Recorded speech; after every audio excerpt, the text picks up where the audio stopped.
আজ কিন্তু তোমাদের সাথে আমি শেয়ার করব আমার বিয়ে কিভাবে হয়েছে।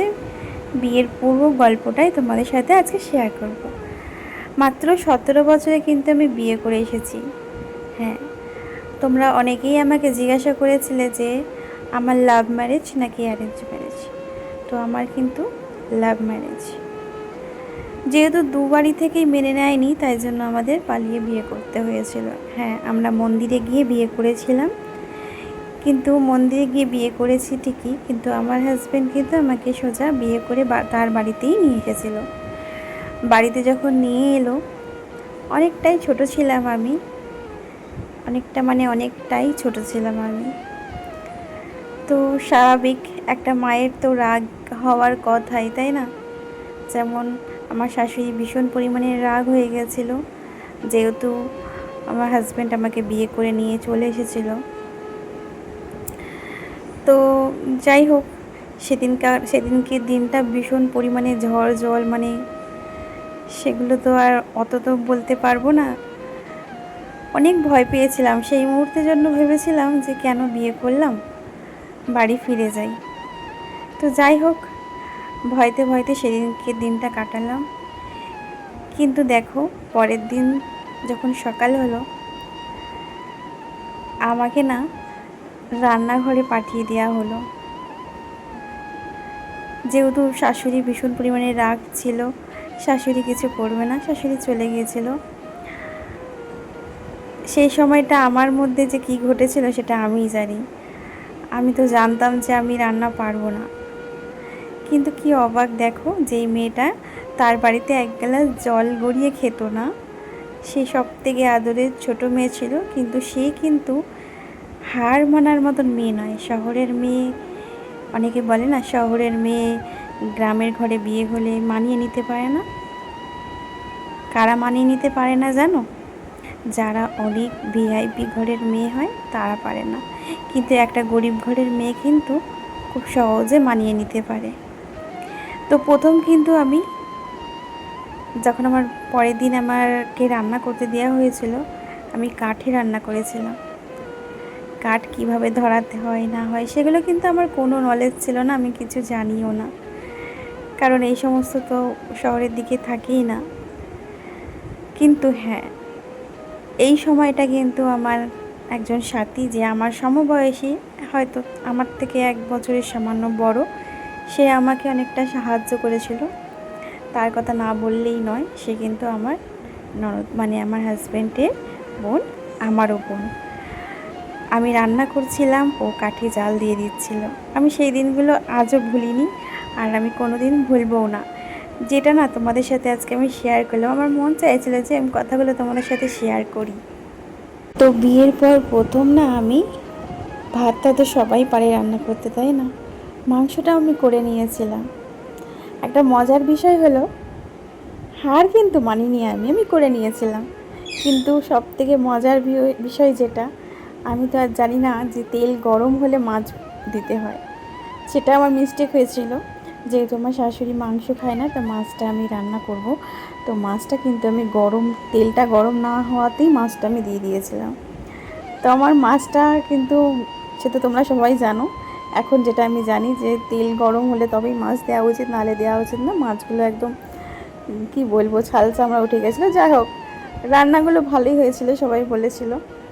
তো আস্তে আস্তে শাশুড়ির মনটা আমি জয় করে নিয়েছিলাম, একদম আস্তে আস্তে।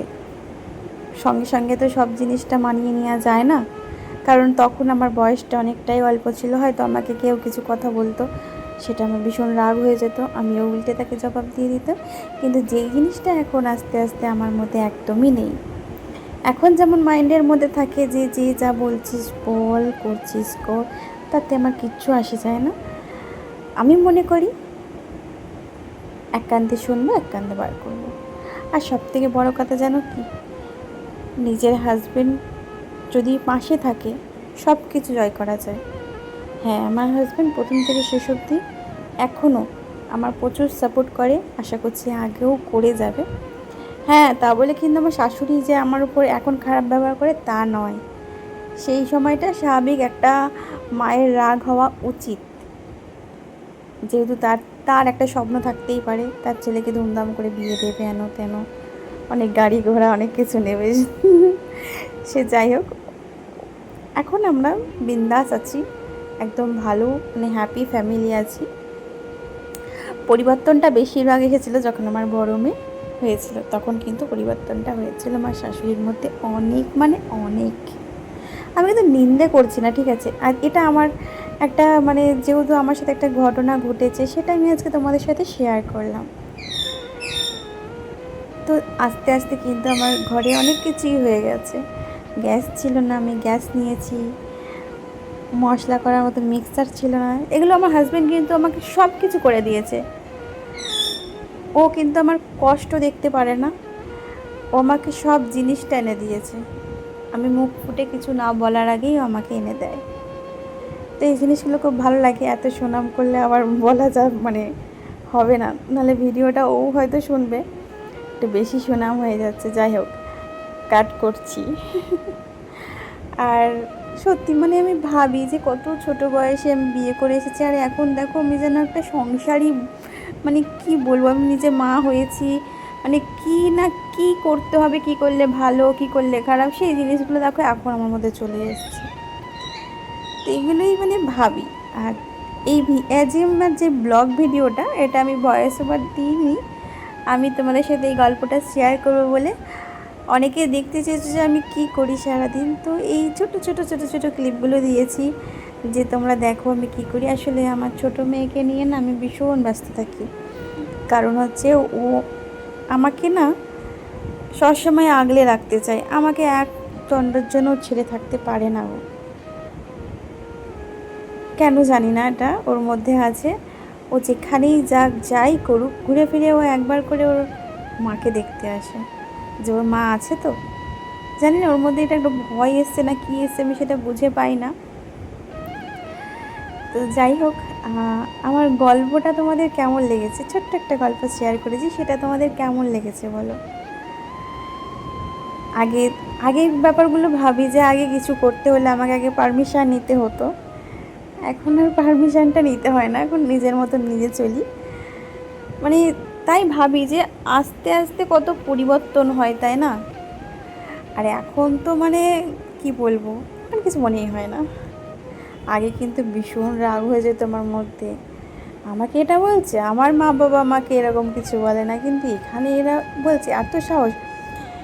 মানে হয় না অল্প বয়সে দেখবে রাগটা না, সেই বয়সটায় রাগটা কিন্তু খুব পরিমাণে থাকে। খুব ঝগড়া অশান্তি আমাদের মধ্যে ভীষণ হয়েছিল। আর এখন দেখো আমি কত সুন্দর সংসার করি, মানে এই জিনিসগুলো ভাবলে না আমার ভীষণ ভালো লাগে যে আগের দিনগুলো কেমন ছিল আর এখনের দিনগুলো কেমন, মানে আগের চিন্তা ভাবনাগুলো কেমন ছিল আর এখনের চিন্তা ভাবনাগুলো কেমন। মানে বয়সের সাথে সাথে সব আস্তে আস্তে কি সুন্দর পরিবর্তন হয়ে যায় জিনিসটা, তাই না। আমরা কিন্তু আবার ভেবো না যে আমরা আলাদা খাই, আমরা আমাদের ফ্যামিলিটা পুরো এক, কারণ একটা ছেলে আর আমার কোনো ঝামেলা নেই, কোনো কিছু নেই। আমি একদম বিন্দাস থাকি, খাই দাই ঘুমাই, আর সংসারে যেটুকানি কাজ থাকে সেটুকানি তো করতেই হবে, কোনো চাপ নেই। সত্যি আমি ভীষণ হ্যাপি আছি, ভীষণ মানে ভীষণ হ্যাপি আছি। তো কেমন লাগলো গল্পটা বলো। আর এই যে ছোট্ট একটা ভিডিও তোমাদের সাথে শেয়ার করেছি, ভিডিওটা ভালো লাগলে অবশ্যই লাইক কমেন্ট শেয়ার করে দেবে। আর চ্যানেলটা যারা এখনও সাবস্ক্রাইব করোনি তারা কিন্তু অবশ্যই করে দেবে। অনেকে বলো সারাদিন কি করি আমি, তো এটাই ছোট্ট একটা ভিডিওর মাধ্যমে তোমাদের শেয়ার করলাম। আর দেখো এই বাসন মাজা কাপড় কাচা এগুলো দেখাতে না আমার ভীষণ অড লাগে। এগুলো সবাই জানে যে প্রত্যেকটা বাড়ির বউ এগুলো ন্যাচারাল, এগুলো সব করে, কিন্তু আমার একটা কিরকম বিরক্ত বোধ হচ্ছিলো বলে ওই ভিডিওগুলো আমি কিন্তু তুলেছিলাম, বাট যেগুলো আমি তোমাদের সাথে শেয়ার করিনি, আমি ওগুলো কাট করে দিয়েছি, বুঝেছো। কারণ ওগুলো ঠিক একটা ভালো লাগে না, যেহেতু আমি দিই না। তো জানি না তোমাদের এই গল্পটা কেমন লাগবে, এরকম জিনিস কি তোমাদের সাথে কখনো ঘটেছে, থাকলে কিন্তু অবশ্যই কমেন্ট করে জানিও। চলো সবাই ভালো থেকো, সুস্থ থেকো, আর সবাই সাবধানে থেকো। আর ভিডিওটা ভালো লাগলে সবাই একটা করে কমেন্ট করো আর লাইক করো, চ্যানেলটা সাবস্ক্রাইব করে দিও। Bye bye.